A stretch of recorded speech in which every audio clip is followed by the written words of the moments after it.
Bozorda hozir eng qimmat mashina qaysi biri? Malibu Premier 2. Ha.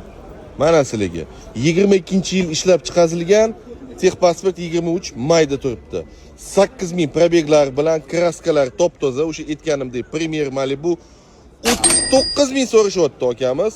Nomer esa mashta, yengisi ham bor, $45000. Oladiganlar bo'lsa telefon qo'yasizlar, bemalol.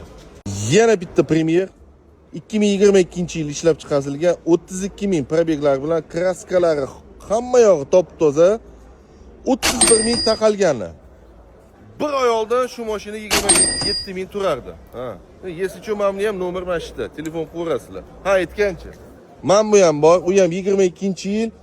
Mana shu Kalenka dazgida pitnosi bor, bu ham 30000 probegi bilan, u ham 31000 taqalgani. Ikkalasiniki ham nomer mashta.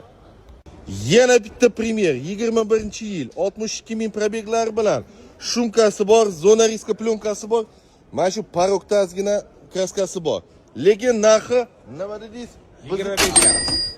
25,5 ming. Kelishadigan joy bor, nomer mashta. Okamga farqi yo'q, narxlarni ko'tarmaydilar. Ha.